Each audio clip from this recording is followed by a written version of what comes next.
Hi everyone. You may remember that a couple of weeks ago it was revealed that Sharia courts are now operating here in Britain with the full backing of the law, even though they discriminate against women as a matter of course. And what this means is that those women who are intimidated into using these courts, as some of them will be, and everyone knows it, they will now find that they have the full weight of the British legal system lined up against them, alongside the patriarchal bigotry in their own communities.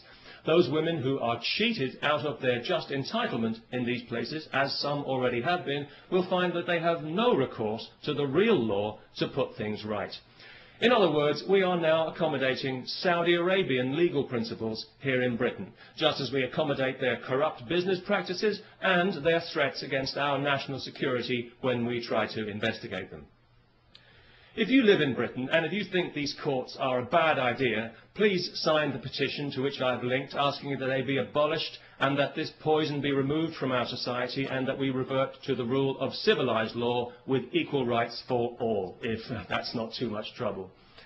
You know, over the last 11 years of this Labour government that we've had in Britain, the British people have seen their society subjected to social engineering on a massive scale by a misguided and arrogant liberal elite who, in their eagerness to fragment the fabric of our society, have actually succeeded in giving civilised values a bad name. Tolerance and diversity are good things on paper. I'm sure we'd all vote for tolerance and diversity, but in practice they've become a nightmare of doublethink and lies, where the most unreasonable people in society are encouraged at every turn to be even more unreasonable.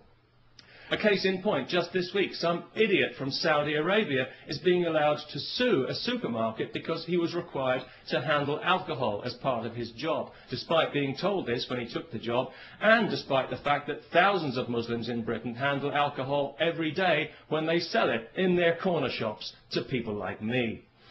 I do find it quite ironic that Islam forbids intoxication when you consider how many Muslims are seemingly so intoxicated by their religion, especially in Saudi Arabia. So it was no surprise to me to hear that this idiot was from Saudi Arabia, because I think we all know that that entire country is mentally ill. The Saudis would have us believe that theirs is the purest form of Islam. Well, I don't know about that, but it's certainly the nuttiest form. It's barking mad, if you'll pardon the canine metaphor, and it's pig ignorant, even if you won't. It's got to be just about the nastiest belief system on this faith-obsessed planet, and it's a cowardly one as well, enforced by cowardly men who are afraid of women and whose only language is ultimately violence. They're absolutely pathetic, and history is already laughing at them. If the term human rights means anything in this world, then one day the Saudis will pay out as much in compensation for their abuse of women as the Catholic Church has for its abuse of children. And I'll certainly drink to that. Because I was out earlier today, coincidentally, buying some beer, not because I enjoy beer particularly, but because I know it offends Islam. Although it didn't seem to bother the Muslim shopkeeper I bought it from, maybe he was just being polite. Anyway, as I was leaving the shop with my beer, two women happened to walk past wearing burqas.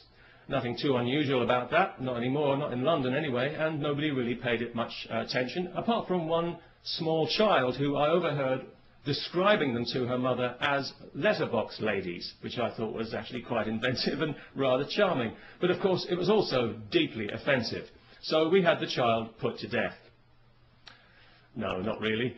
But it was lucky that neither of the women actually heard the offensive and insulting remark, because obviously each of them had her head encased in a cloth sack. So that was good, because it meant that the police didn't have to be called, no human rights people needed to get involved, and nobody required any financial compensation for hurt feelings, which I thought made a very pleasant change indeed. And of course, as a result, we didn't have to listen to any propaganda sound bites from some Islamist Saudi shill at the Muslim Council of Britain. So all in all, it worked out for the best. And it just goes to show that these things don't always have to end in tears.